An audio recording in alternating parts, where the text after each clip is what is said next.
Good morning, all of you. Today I discuss about সবর্গীয় রসায়ন. Today I discuss about সবর্গীয় রসায়ন second class. আমরা প্রথমে একটা জটিল যৌগ লিখেছি K4FeCN6 এবং এই যৌগটার মধ্যে এই ধাতুটা হচ্ছে কেন্দ্রীয় মৌল. কেন্দ্রীয় মৌল আর এর নামই হচ্ছে লিগ্যান্ড, আর এটা হচ্ছে সর্বগাঙ্ক. এই সংখ্যাটা ইংলিশে বলে কোঅর্ডিনেশন নাম্বার.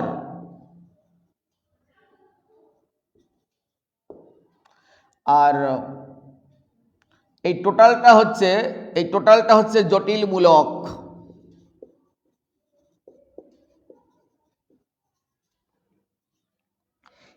এফির সাথে সিএন এর কোঅর্ডিনেশন ভ্যালেন্সি বা কোঅর্ডিনেশন বন্ড হয় বলে তার সাংখ্যমানকে বলা হয়েছে কোঅর্ডিনেশন নাম্বার.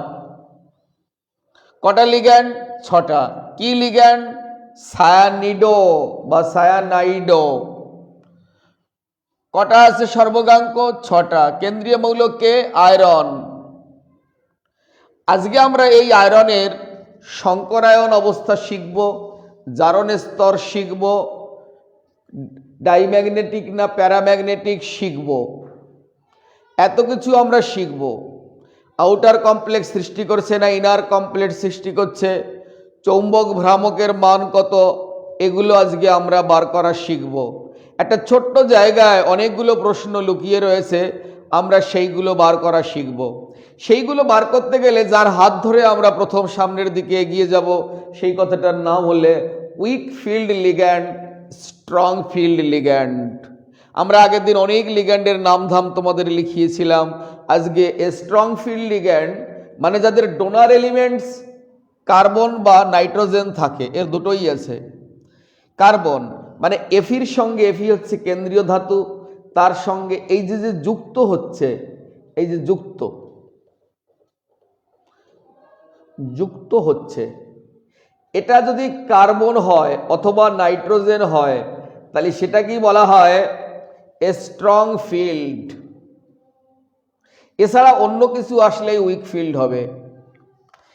কেন্দ্রীয় ধাতুর সাথে যে যুক্ত হচ্ছে, আরেকবার, কেন্দ্রীয় ধাতুর সঙ্গে যে যুক্ত হচ্ছে, যে এ না কিন্তু, এই দুজনের মধ্যে এই পাশে যে আছে সে না, এই যে যেখানে আছে যে যুক্ত হচ্ছে অসমযোজী বন্ধনে, জ্যারোসাইন অসমযোজী বন্ধনে যুক্ত হচ্ছে, সে হলো যদি কার্বন অথবা নাইট্রোজেন হয়, তবে এই টোটাল লিগ্যান্ডটা হবে স্ট্রং ফিল্ড লিগ্যান্ড. তাহলে টোটাল লিগ্যান্ডটা হবে স্ট্রং ফিল্ড লিগ্যান্ড, আদারওয়াইজ বাকিরা সব উইক ফিল্ড লিগ্যান্ড. আচ্ছা, এইবার এই কথা যদি আমাদের বলা হয়েছে, এরপরের থেকে আমরা যাত্রা শুরু করি.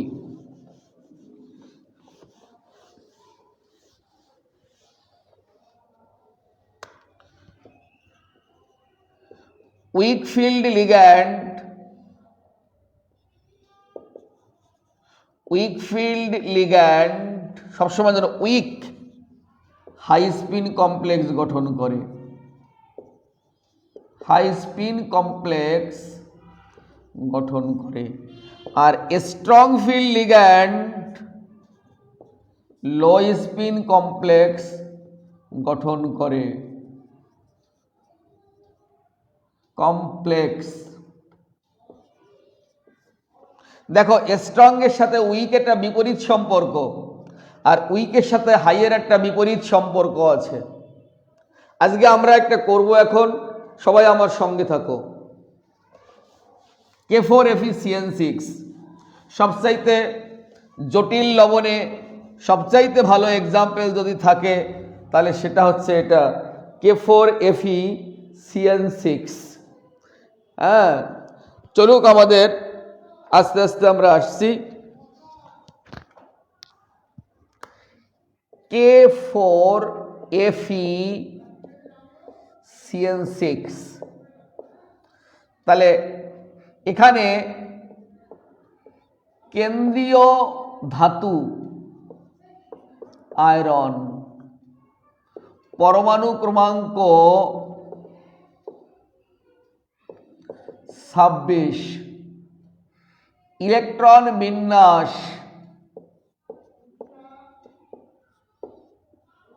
কি আছে? ইলেকট্রন বিন্যাস 1s2, 2s2, 2p6, 3s2, 3p6, 4s2, 3d6, 26 আছে। সংক্ষেপে কিভাবে লেখা হয়? সংক্ষেপে এভাবে লেখা হয়, Fe26, এখান থেকে এই অবধি 18টা আছে, তাই সংক্ষেপে লেখা হয় argon 18, 4s2, 3d6, 4s2, 3d6, এরকম ভাবে হবে। Fe26, আর্গন 18, 4s2, 3d6 সংক্ষেপে। এইবার একটা জিনিস আমরা এখান থেকে পেয়ে গেলাম, ইলেকট্রন বিন্যাস। এবার জারণ সংখ্যা বার করতে হবে। ধরি আয়রনের জারণ সংখ্যা ইকুয়াল টু এক্স। শর্ত মতে পটাশিয়ামের +1 × 4 যোগ আয়রনের x × 1, Cn এর -1 × 6 ইকুয়াল টু 0। 0 কেন স্যার? এটার উপর দেখো কোনো চার্জ নেই, নো চার্জ, কোনো চার্জ নেই, তাই শূন্য বসছে। এটা +2 থাকলে এটা +2 লিখতাম, -1 থাকলে -1 লিখতাম। কোনো যৌগস্থিত মৌলগুলোর জারণ সংখ্যার সমষ্টি সর্বদা উহার চিহ্নযুক্ত চার্জের সাংখ্যমানের সমান। আচ্ছা, ক্যালকুলেশন করো। +4 + x - 6 = 0, x এর মান +2, অর্থাৎ আয়রনের +2 বেরোবে। যখনই +2 বেরোবে 4s আর 3d6 এর মধ্যে কোনটা দান করবে? অবশ্যই প্রথম 4s থেকে দান করবে। ইলেকট্রন যেখানে আগে প্রবেশ করে সেখান থেকে ইলেকট্রন আগে বেরিয়ে যায়, তার জন্য Fe26 + 2, আর্গন 18, 3d6, এটা হবে। এই যে +2 দুটো ইলেকট্রন দান করেছে, এই +2 এখান থেকে পেয়েছি, এখানে বসিয়েছি, 4s থেকে দুটো ইলেকট্রন লাথি মেরে বার করে দিয়েছি, থাকলো 3d6। আচ্ছা, আমরা যদি এটা ডিটেলসকে সাজাই ডিটেলসে, তাহলে দেখতে কেমন হবে?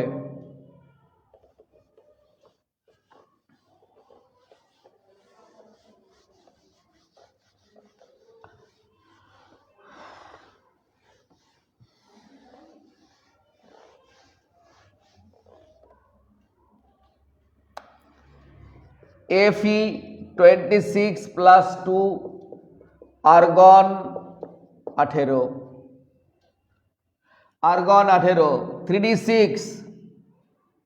3d6, 4s2 আমরা এখানে বসিয়ে দেব। প্রথমে হচ্ছে 3d, তারপরে 4s, তারপরে 4p,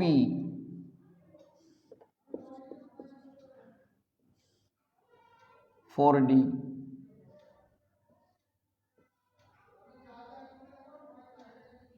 3 4 d, pরা 3 বন, 1 2 3 4 5, dরা 5 বন, sরা 1 বন, pরা 3 বন, dরা 5 বন। 6টা ইলেকট্রন 3d তে আছে, দেখে দেখে লেখো। এটা 5টা হলো, 6টা। এইবার যেহেতু CN একটি স্ট্রং ফিল্ড লিগ্যান্ড, সেহেতু লো স্পিন কমপ্লেক্স হবে।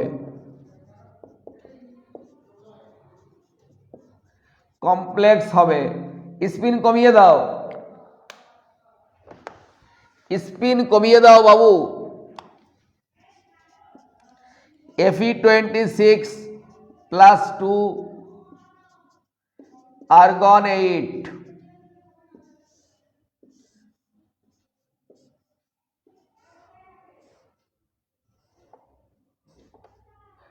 এক, 2, 3, 4, 1, 2, 3, 4, 5, 1, 2, 3, 4, 1, 2, 3, 4, 5, 3D, 4S, 4P, 4D। এবার স্ট্রং মানে লো স্পিন কমপ্লেক্স হবে, একে লো করে দিচ্ছি। দেখো এখানে 4টে ইলেকট্রন দুটো ঘরে চলে আসবে, স্পিন কমে গেল। এর ছিল 4টি স্পিন মানে বিজোড় ইলেকট্রন, এর নো স্পিন, কোনো স্পিন নেই, কমে গেল। যদি স্যার এটা বিজোড় হতো তাহলে কি করতাম? এমন যদি হতো বিজোড় হতো তাহলে কি করতাম?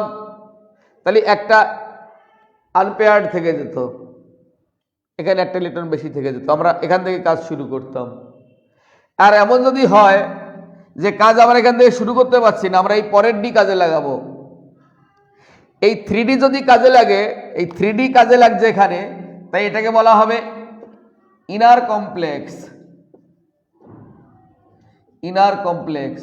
যদি 4D কাজে লাগে, এটা 3D কাজে লাগলে ইনার কমপ্লেক্স, 4D কাজে লাগলে আউটার কমপ্লেক্স হয়ে গেল। এবার সংকরায়িত অবস্থায় 6টা লিগ্যান্ডের জন্য ঘর বানাবো। সংকরায়িত অবস্থায় 6টা লিগ্যান্ডের জন্য ঘর বানাবো।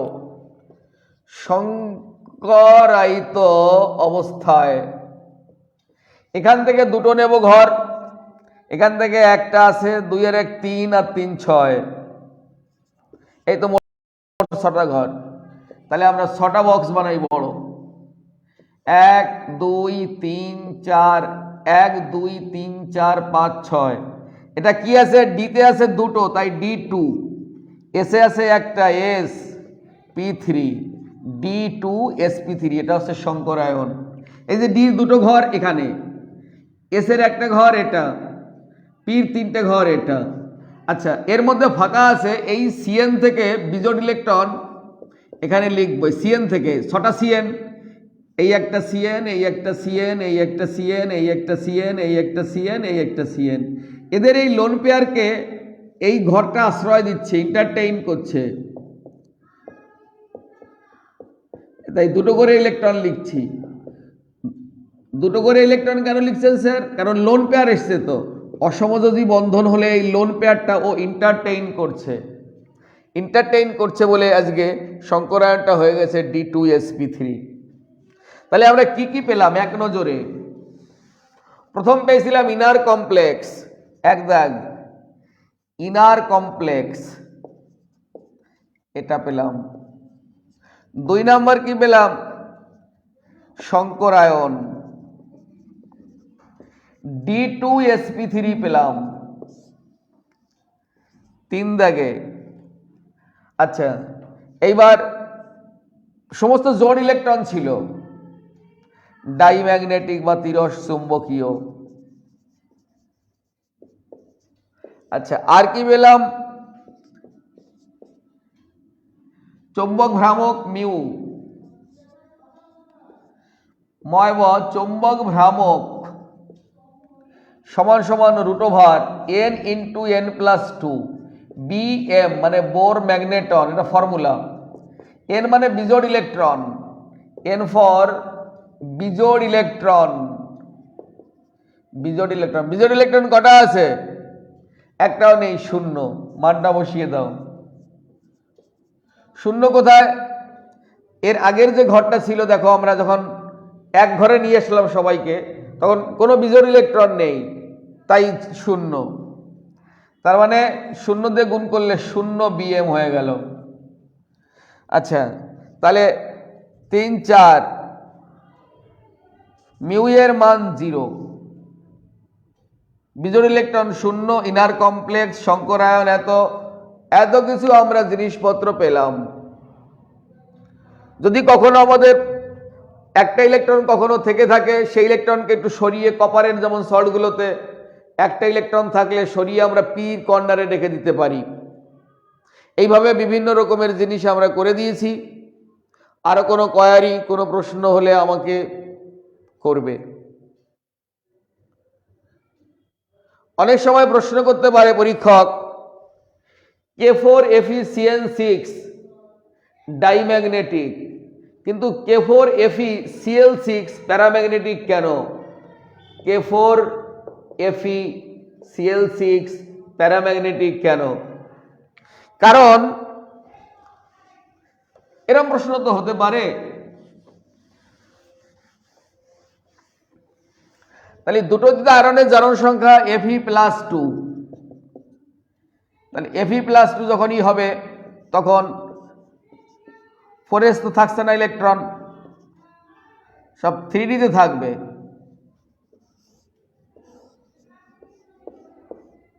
1 2 3 4 5, এটা হচ্ছে ফর Cn যখন লিগ্যান্ড হবে, Cn যখন লিগ্যান্ড, ফর Cl যখন লিগ্যান্ড,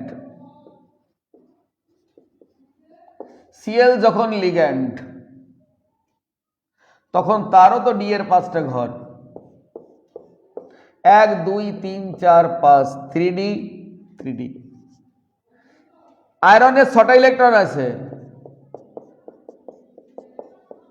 6টা ইলেকট্রন আছে, 5টা 6টা, কিন্তু Cn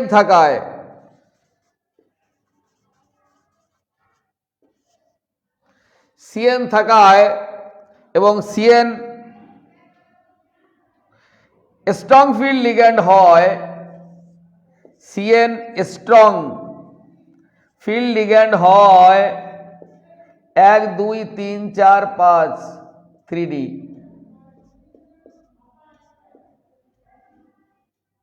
এরকম চলে আসবে, 6টা ঘর 3টে থাকছে। এটা স্ট্রং ফিল্ড লিগ্যান্ডের জন্য উইক, স্ট্রং ফিল্ড লিগ্যান্ডের জন্য লো স্পিন হচ্ছে, লো স্পিন হওয়ার জন্য কোনো বিজোড় ইলেকট্রন থাকছে না, তাই ডাইম্যাগনেটিক। লো স্পিন হওয়াতে কোনো বিজোড় ইলেকট্রন থাকছে না, তাই ডাইম্যাগনেটিক। আর এখানে সিএলটা হচ্ছে কোন field ligand? Week field ligand. Week field ligand হওয়ার জন্য এই সব বিজোড় ইলেকট্রন থেকে যাবে, কারণ হাই স্পিন কমপ্লেক্স সব বিজোড় ইলেকট্রন থেকে যাবে। সব বিজোড় ইলেকট্রন যদি থেকে যায় তাহলে পরে প্যারাম্যাগনেটিক হয়ে যাবে। তাহলে সব ঠিক আছে, জাস্ট এই একটা শব্দ সব ঘুরিয়ে দিতে পারে। যেগুলো করা আছে করিয়ে পাঠিয়েছি, দেখো ভালো করে। আর এর এক্সাম্পলগুলো আছে, একটা দুটো ব্যতিক্রম আছে। যেমন ব্যতিক্রম কেমন হয়, কখনো যদি ধরো এরকম হয় যে তুমি ডিতে 1 2 3 4 5, 1 2 3 4 5, 3d 4s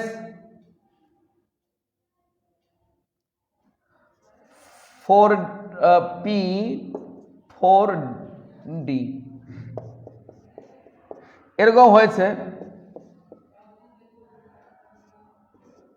এরকম পড়ে আছে।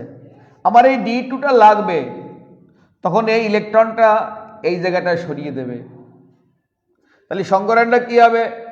D2sp2। বা এরকম অবস্থায় রয়েছে একটা ইলেকট্রন এখানে, তাকে সরিয়ে এখানে করে দিলে সংকরায়নটা হলো DsP2। লিগ্যান্ড যখন 4টে, একে যদি তুমি এখানে সরিয়ে দাও তাহলে দেখতে কেমন হবে? 1 2 3 4 5 এরকম থাকলো, এই জায়গাটা ফাঁকা হয়ে গেল। 4s এখানে চলে আসলো ইলেকট্রন এই জায়গাটায়, তখন D একটা, S একটা, P2, DsP2।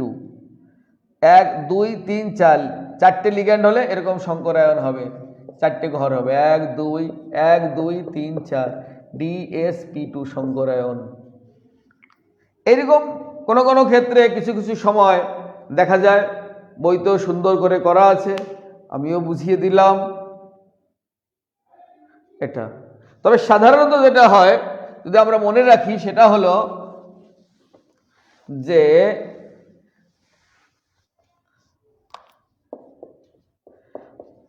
High spin complex,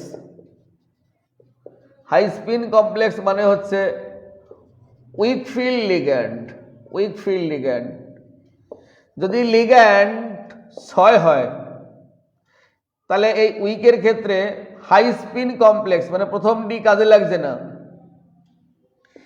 sp3d2 সংকরায়ন হবে।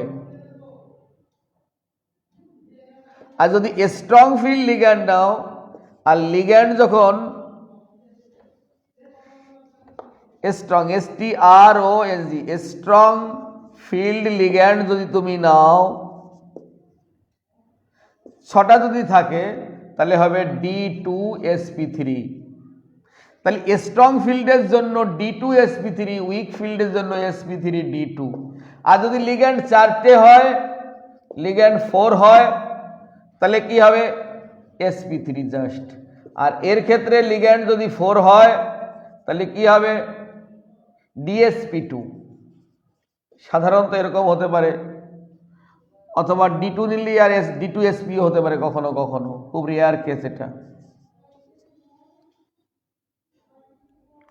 তার মানে স্ট্রং ফিল্ড লিগ্যান্ড হলে ডিটে শুরুতে থাকে, উইক ফিল্ড লিগ্যান্ড হলে ডিটে লাস্টে চলে যায়। জেনারেলি 99% ক্ষেত্রে এরকম হবে।